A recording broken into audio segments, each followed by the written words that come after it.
Innal hamdalillah nahmaduhu wa nasta'inuhu wa nastaghfiruh wa na'udzu billahi minasy syururi anfusina wa min sayyiati a'malina may yahdihillahu fala mudilla lahu wa may yudlilhu fala hadiyalah.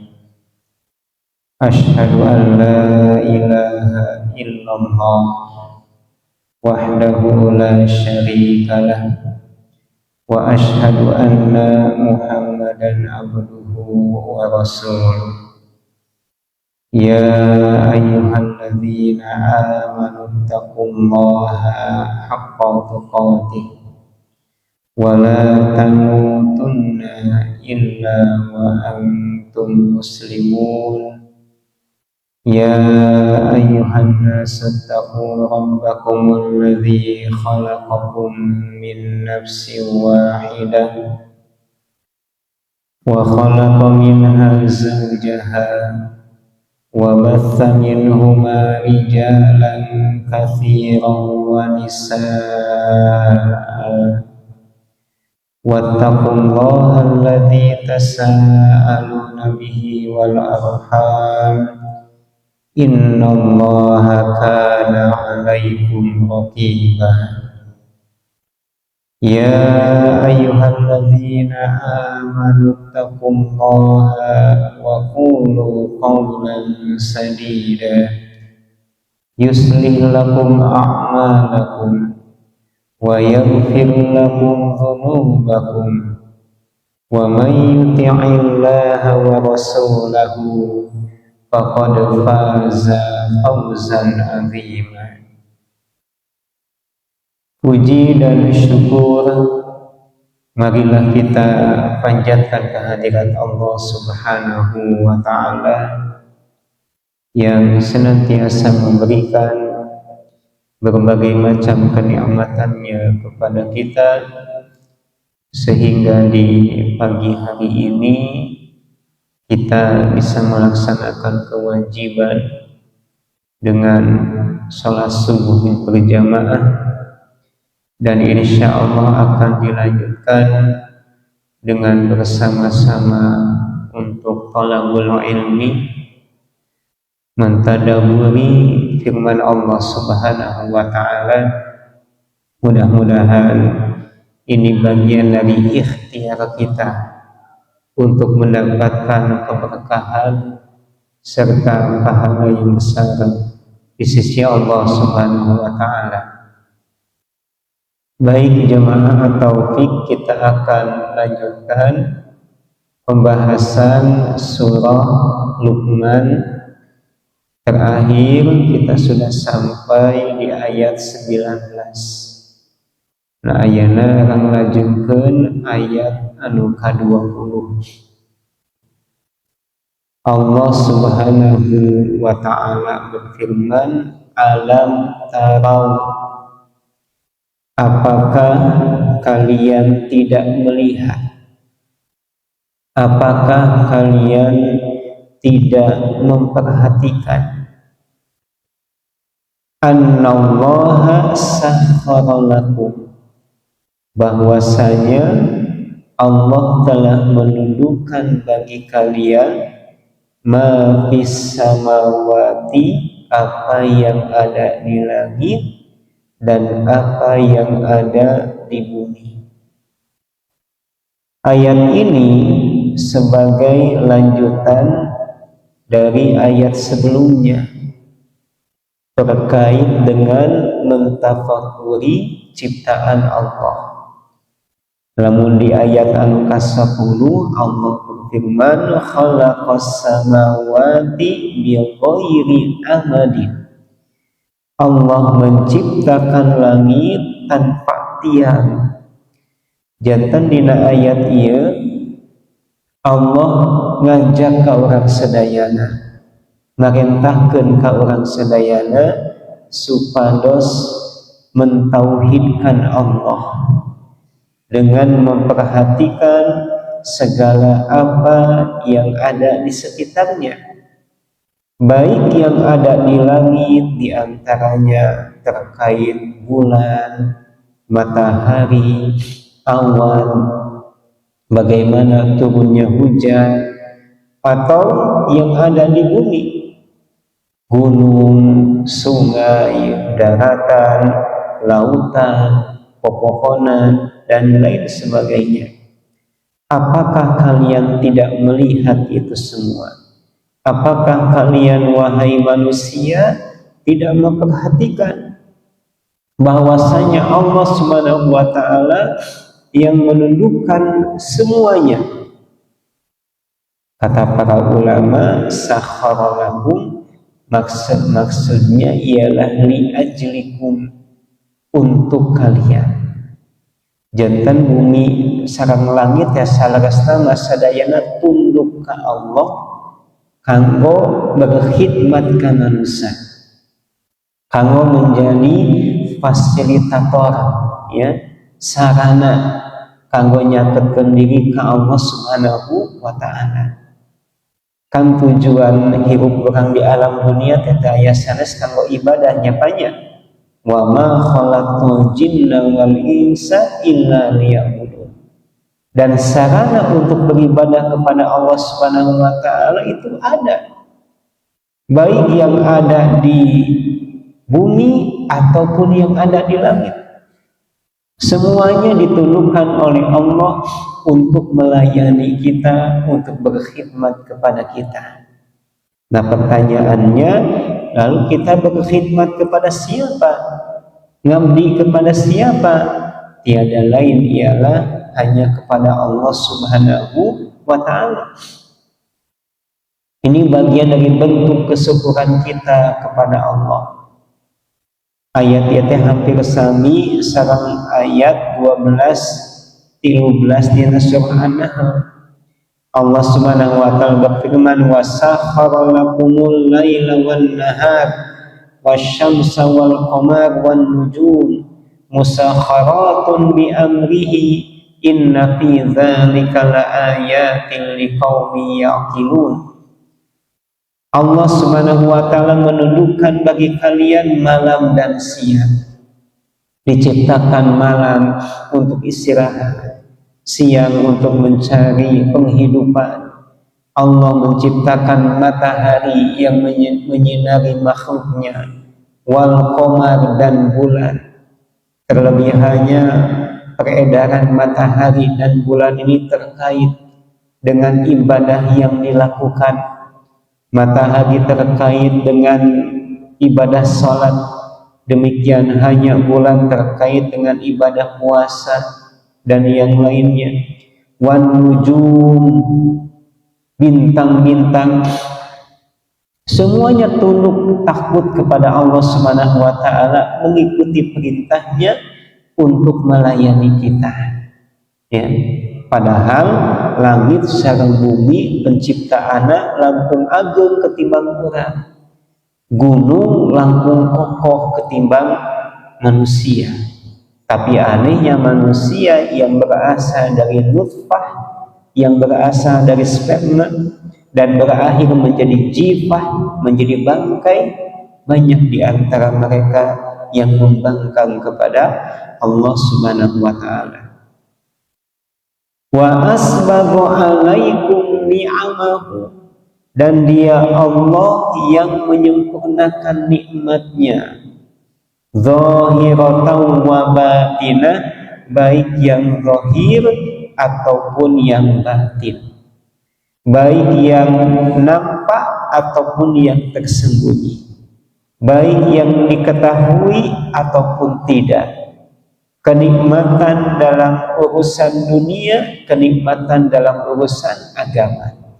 Puncaknya orang beriman itu, jemaah sekalian, dia akan mendapatkan kenikmatan nanti di akhirat, dan sifatnya abadi, berkekalan.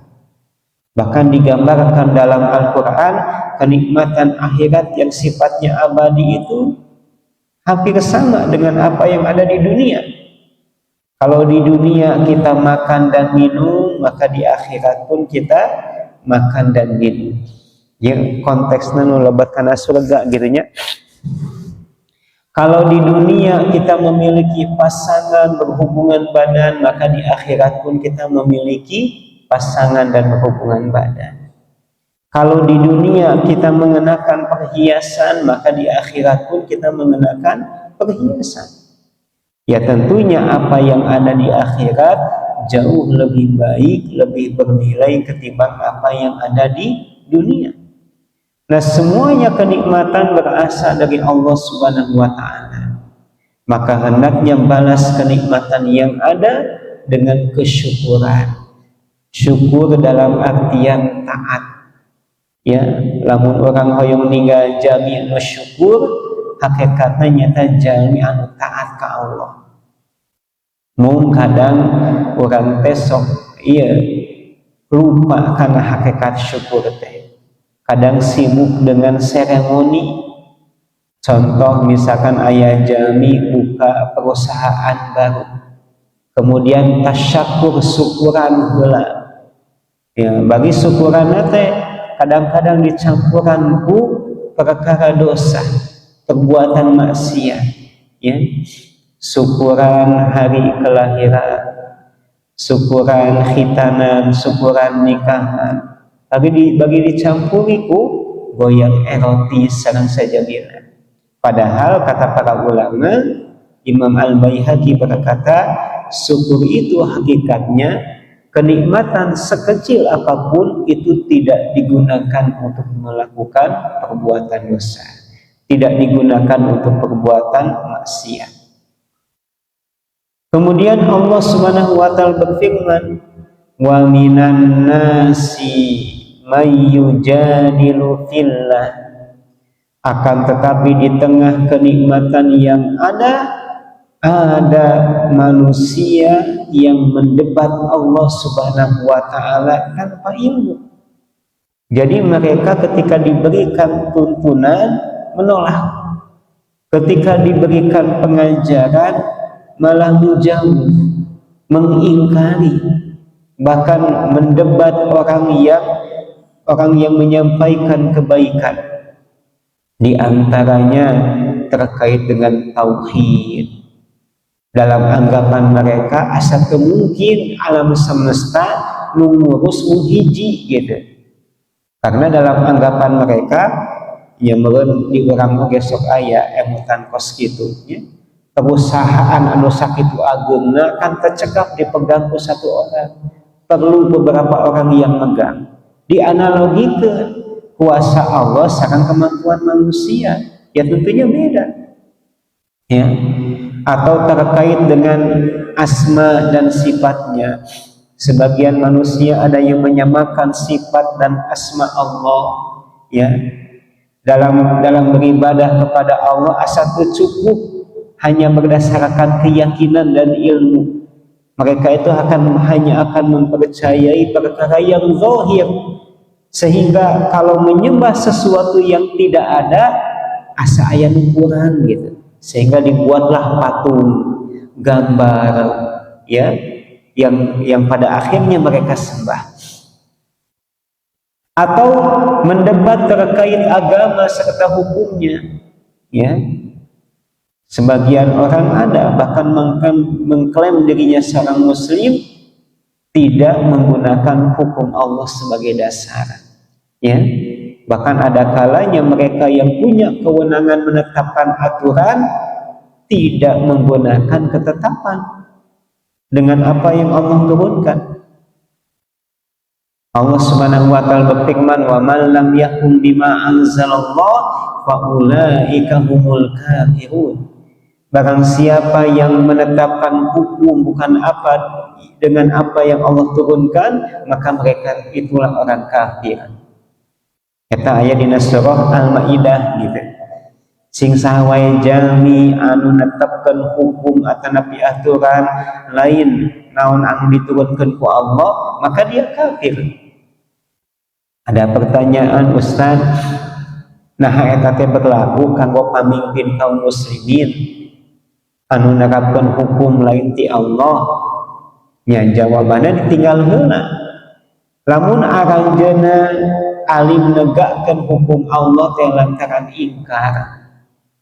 Mereka berkata, kenaon aya hukum rajam, ngapain ada hukum kisos, kudu aya potong tangan, eta mah hukum zaman baheula, zaman purbakala. Ayeuna mah geus maju, teknologi geus canggih, teu kudu make nu kalagitu. Nah, lamun ingkar sapertos kitu maka terkena ancaman ayat tadi. Faulaika humul kafirun. Mereka itu orang kafir yang murtad dari agama. Tapi kalau ada pemimpin di tengah keyakinannya kepada Allah, di tengah keimanannya, dia enggan menerapkan hukum, maka dia termasuk orang yang melakukan dosa besar. Sami sareng jalmi anu apal bahwa khamar teh haram tapi malah dileueut gitu, maka dia termasuk orang yang zalim atau termasuk orang yang fasik. Nah, mereka mendebat Allah Subhanahu wa taala bi ghairi ilmin, tanpa ilmu, wala hudan, tanpa petunjuk, wala kitabim munir, tanpa kitab. Al-munir itu yang memberikan cahaya. Mata ayat ieu teh salaras nama jemaah sekalian janten tuntunan kanggo urang sadayana lamun arek mendebat, lamun arek membantah kudu berdasarkan ilmu. Lamun aya dua orang ngobrolkeun masalah yang tegaduh, anu aya malah emosi, yang ada malah bertengkar, maka perdebatan itu boleh. Terlebih halnya dalam menegakkan hujah atau kebenaran. Sebagaimana Ali bin Abi Thalib pernah mengutus sahabat Ibnu Abbas untuk mendebat kaum Khawarij yang jumlahnya udah ribuan, hampir setengahnya kembali lagi kepada ajaran Islam karena hasil debat Ibnu Abbas dengan mereka. Ya, ngan ayat tuntunan anak anu kahiji lamun debat kudu ngangge ilmu. Tekengeng hanya modal berani saja, hanya modal bicara atanapi retorika wungkul. Anu kedua, hendaknya debat dengan cara yang terbaik. Sebagaimana Allah Subhanahu wa taala berfirman, "Wajadilhum billati hiya ahsan." Debatlah mereka dengan cara yang terbaik. Lalu kalau hasil debat orang itu tidak mengikuti keinginan kita, itu urusan mereka. Yang penting kita sudah menyampaikan kebenaran. Dalam misalkan ditinggal di TV-nya banyak, nah perdebatan terkait agama, terkait politik, terkait ekonomi, sosial saja bina, kita dihadapkan dengan dua kubu yang berbeda. Kata-kata kubu nu satu mengikuti kubu nu lain asa atas debat. Dan kata-kata memang tidak saling mengikuti antara satu dengan yang lain. Tapi umumnya mereka yang berdebat menyampaikan argumentasi, ya, menyampaikan dalil yang kuat. Adapun kalau mereka mengikuti, alhamdulillah, ya tidak.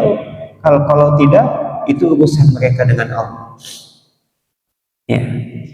Kemudian di ayat yang ke-21 jemaah sekalian, Allah berfirman, wa idza qila lahum, apabila dikatakan kepada mereka, ittabi'u, ikutilah oleh kalian ma anzalallah, apa yang Allah turunkan.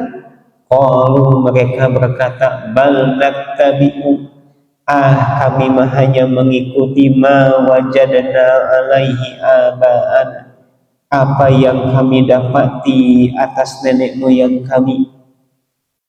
Nah, ayat ini jantan kecaman taklid, ya, ketika hujah atau kebenaran telah disampaikan. Maka para ulama membagi ilmu itu kepada dua. Yang pertama ada taklid. Derajat taklid ialah yang pertama adalah taklid, yang kedua adalah ittiba. Kalau taklid itu artinya mengekor, ya, dasarna teu apal, ya, alasan oge teu uninga, pokona ngekor we. Batu kakatuhu urang katuhu, batu kakakenca urang kakenca, batu kadieu urang kadieu, batu kakaditu urang kaditu. Nah, taklid terhadap nenek moyang ketika ajaran mereka bertentangan dengan Islam itu dikecam dalam ayat ini, ya, dikecam dalam ayat ini. Bal nattabi'u ma wajadna alaihi aba'ana. Ayat ini juga menjadi dalil atau pelajaran bagi kita terkait dengan mengikuti tradisi.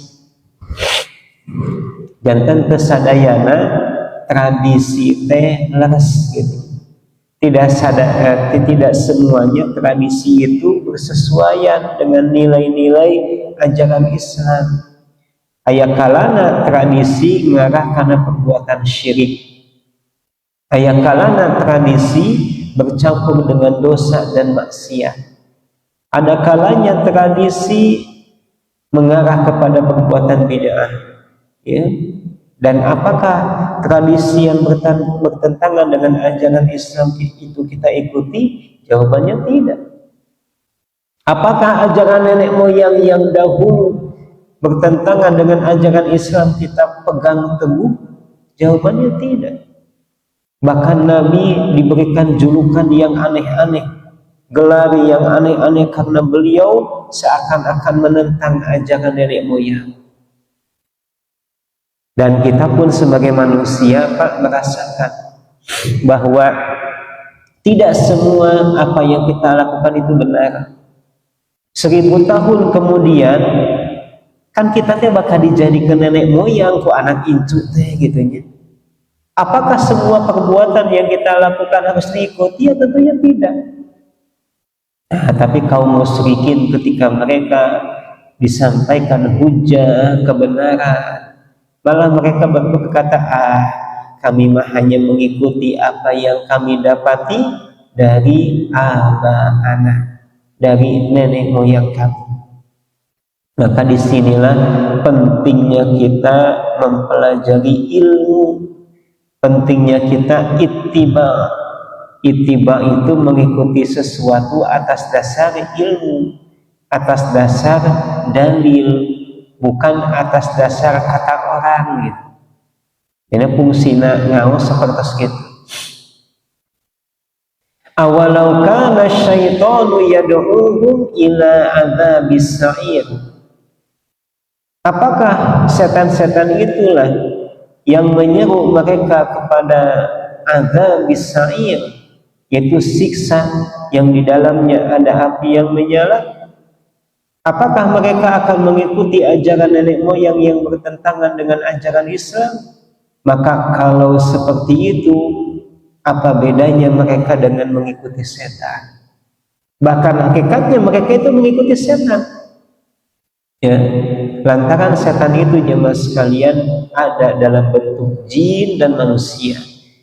Sifatnya sama, menjauhkan kita dari Allah Subhanahu wa ta'ala. Maka setan itu boleh jadi ada dalam bentuk pemimpin. Setan itu boleh jadi ada dalam bentuk pemuka agama. Setan itu bisa jadi ada dalam bentuk para dukun, paranormal dan lain sebagainya, ya, yang menghalang-halangi manusia dari Allah.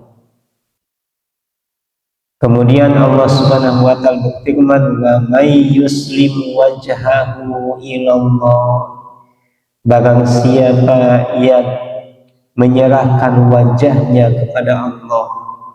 Nah, kata para ulama, ayat ini terkait dengan keikhlasan dalam beribadah kepada Allah. Wa huwa muhsinun, sedangkan dia orang yang muhsin. Muhsin itu adalah orang yang melakukan perbuatan ihsan. Ihsan itu ada dua. Ada ihsan kepada Allah, ada ihsan kepada umat manusia. Kalau ihsan kepada Allah sebagaimana hadis Jibril, anta'budullaha ka'annaka tarahu fa illam takun tarahu fa innahu yaraka. Engkau beribadah seakan-akan melihat Allah, tapi kalau tidak bisa, maka yakinilah bahwasanya Allah melihat kamu. Ada juga ihsan kepada umat manusia. Ada sebagian ulama mengartikan ihsan itu ialah melakukan sesuatu yang melebihi kewajiban. Yang melebihi kewajiban. Kita sebagai anak ingin berbuat ihsan kepada kedua orang tua, maka lakukan kewajiban kita. Nah, di tengah kewajiban yang ada, lebihkan dari kebaikan yang bisa kita lakukan. Demikian hanya ihsan kepada tetangga, ihsan kepada sanak kerabat dan lain sebagainya. Faqad istamsaka bil urwatil wuthqa, maka barang siapa yang mengikhlaskan amalnya karena Allah yang satu, dia mengikhlaskan diri dalam ketaatan kepada Allah, mentaati perintahnya, menjauhi larangannya, seakan-akan dia melihat Allah, maka sesungguhnya dia telah mengikuti syariat dari nabinya. Dia telah berbuat baik kepada ciptaannya. Maka barang siapa yang melakukan hal itu, sungguh dia telah berpegang teguh kepada tali yang kuat. Dan dipastikan dia akan mendapatkan keberuntungan, keselamatan, baik dari kesesatan maupun dari azab. Ibarat hana tali timbanya banyak, orang ayah dihandap, kemudian tali ini mengarah ke atas, ayah jamin narik, maka orang ini atau tali ini telah menyelamatkan kita dari kebinasaan. Inilah yang dimaksud dengan faqad istamsaka bil urwatil wuthqa. Kemudian wa ilallahi aqibatul umur, dan hanya kepada Allah lah yang satu kembali segala urusan. Semua perkara atau urusan yang didasari keikhlasan, maka dipastikan urusan itu akan berdampak baik. Ya, kita dalam melakukan kebaikan tentunya banyak tantangannya, banyak ujiannya. Dalam beribadah teh aya rukun jeung syaratna. Belum tentu kebaikan yang kita lakukan itu diterima, tetapi yang namanya dosa dipastikan itu sudah dicatat oleh malaikat. Jantan ari ngaranna dosa manggeus puguh aya balasanana, tapi nu ngaranna kasayan belum tentu jantan pahala kanggo urang sadayana. Kan ari dosa mah teu kudu kedah aya syarat ikhlas gitu nya. Kuring teh kamari nipu teh asa teu ikhlas. Anggar we bakal jantan dosa gitu. Kuring teh kamari misalkan ngabohong teh asa teu husu teu aya tuntunan syarat kudu husu jeung ikhlas nalika midamel perbuatan dosa ya. Nah, kemudian di ayat ke-23 Allah berfirman, wa man kafara, barang siapa yang kafir, yang memilih kekafiran, fala yahzunka kufruh, maka jangan menjadikan kamu sedih dengan kekafirannya ya, karena tugas kamu wahai Muhammad adalah sebagai mubalik yang menyampaikan kebaikan. Kamu sudah menunaikan kebaikan, kamu sudah dapat pahala, biarlah mereka manusia mengikuti pilihannya. Dan ayat ini jemaah sekalian merupakan hiburan bagi Nabi, ayat yang menghibur Nabi. Demikian hanya yang menghibur para da'i ketika menyampaikan kebaikan kepada manusia. Jangan berkecil hati, jangan bersedih. Da'ari risiko kadugikeun kasayan, ada yang mengikuti, ada yang tidak. Ada yang pro, ada yang kontra, ada yang mendukung, ada yang menentang, ada yang memuji, ada yang mengecam gitu. Nah kalau misalkan ayah dai pundungan gitu nya, tekau disinggung ku jamaah, aki itu memual biasa dakwahna. Ya, para nabi, para dai haruslah mereka dakwahnya itu karena Allah Subhanahu wa taala. Mereka harus menyadari tugas mereka hanyalah menyampaikan. Adapun urusan hidayah itu kembali kepada Allah, kan gitu. Wala dalam ayat ke-176 Allah berfirman wala yahzunka. Ini di surah Ali Imran yang hampir sama. Wala yahzunka alladzina yusari'una fil kufri. Jangan menjadikan kamu sedih mereka yang bersegera berbuat kekufuran, ke dalam kekufuran. Innahum la yadurrullaha syai'a. Kekufuran yang mereka lakukan itu tidak sampai merugikan Allah gitu. Nah jemaah sekalian yang Allah muliakan, ilaina marji'ukum, hanya kepada kami kalian kembali. Marji'uhum, hanya kepada kami mereka kembali. Fanunabbi'uhum, dan kami akan mengabarkan kepada mereka. Nah ini dari ayat ini sebagian ulama mengambil pelajaran terkait dalil kalam Allah. Jadi Allah berkalam, Allah itu berbicara.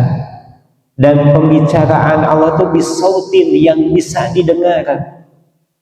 Karena bagaimana mungkin kita mendapatkan suatu kabar kalau tidak mendengar suara? Gak akan mungkin kita bisa mendengar suara kalau tidak ada yang bicara.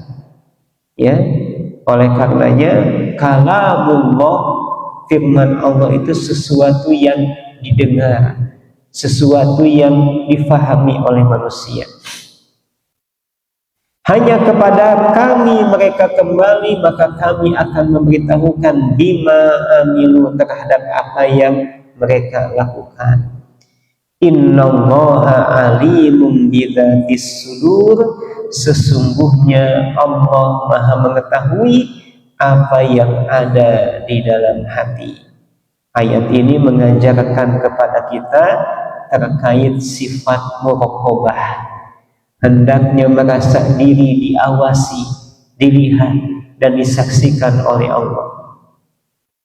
Numatti'uhum qalilan, terkait orang kafir kata Allah, kami akan memberikan kesenangan sedikit kepada mereka, yaitu hanya sebatas kesenangan dunia.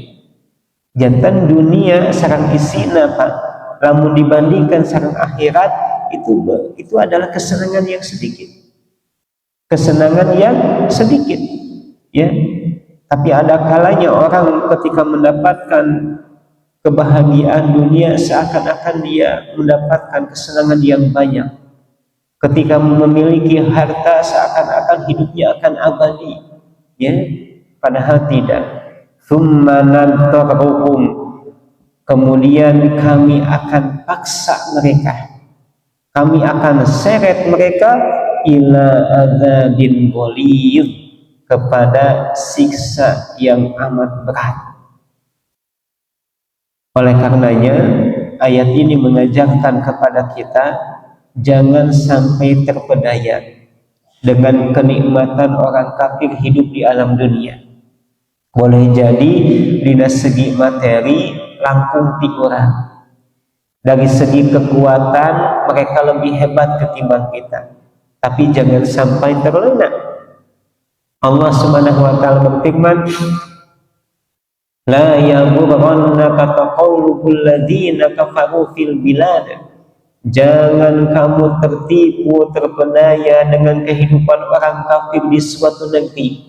Mata'un qalil, itu hanyalah kesenangan yang sedikit, ya, kesenangan yang sedikit. Tsumma ma'wahum jahannam, kemudian tempat mereka kata Allah adalah neraka jahanam. wa bi'sal mihad, dan itulah seburuk-buruk tempat kembali. Nah, ibu bapak yang Allah muliakan, dari ayat yang kita bahas pada kesempatan kali ini ada beberapa pelajaran yang bisa kita ambil. Yang pertama terkait dengan ayat yang ke-20 tadi ya, mengenai aturan debat. Jadi debat dalam rangka mencari atau meneguhkan kebenaran itu dibolehkan, tapi hendaknya berdasarkan ilmu, hendaknya berdasarkan akal atau dalil nakli. Jangan sampai orang berdebat itu hanya berdasarkan emosi atau perasaan semata. Kemudian ayat yang kita bahas juga menjadi pelajaran terkait kewajiban mengikhlaskan diri dalam mendekatkan diri kepada Allah, dalam beramal, dalam beribadah. Nah, tapi ikhlas tercukup, Pak. Kudu disertai ihsan, ya. Kudu disertai ihsan. Ihsan itu mengerjakan sesuatu dengan cara yang terbaik. Itu ihsan. Dan bagi mereka yang melakukan dua hal tersebut, insya Allah akan mendapatkan balasan dan pahala yang besar di sisi Allah. Nah, jemaah sekalian yang Allah muliakan, ayat ini juga yang kita bahas tadi menjadi pelajaran bagaimana manusia bisa mengenal Allah Subhanahu wa Ta'ala. Di antaranya ialah dengan memperhatikan ciptaannya. Jantan namun ibu bapak jalan-jalan di tenahan ayeuna, cobi kedah aya nilainya, tidak hanya sebatas mencari hiburan, tapi ada nilai yang lebih agung dan mulia, yaitu dengan memperhatikan ciptaan yang dengannya kita akan mengenal Sang Pencipta. Kemudian jemaah sekalian yang Allah muliakan, ayat yang kita bahas juga ini terkait dengan haramnya taklid. Taklid itu mengekor, ya, mengikuti sesuatu tanpa hujah, tanpa ilmu, ya, apalagi mengikuti ajaran nenek moyang atau tradisi yang bertentangan dengan ajaran Islam. Kadang tradisi itu kalau sudah mendarah daging, sulit sekali untuk dirubah. Padahal kita sudah menyampaikan keterangannya, kita sudah menyampaikan dalilnya, Quran na iya, hadis na iya, kawal di para ulama na sapertos kieu, dalil akal na sapertos kieu, tapi anggeuleuh teu ditangbi. Lantaran naon? Tradisi sudah mendarah daging. Sulit sekali berubah kecuali mendapatkan hidayah dari Allah. Nah, kemudian dari ayat yang kita pelajari juga kita bisa mengambil pelajaran bahwa hidayah dari Allah itulah yang bisa menyelamatkan, ya. Agama Allah itulah yang bisa menyelamatkan. Berpegang teguh dengan sunnah itulah yang bisa menyelamatkan. Faqadistamsaka bil urwatil wuthqa,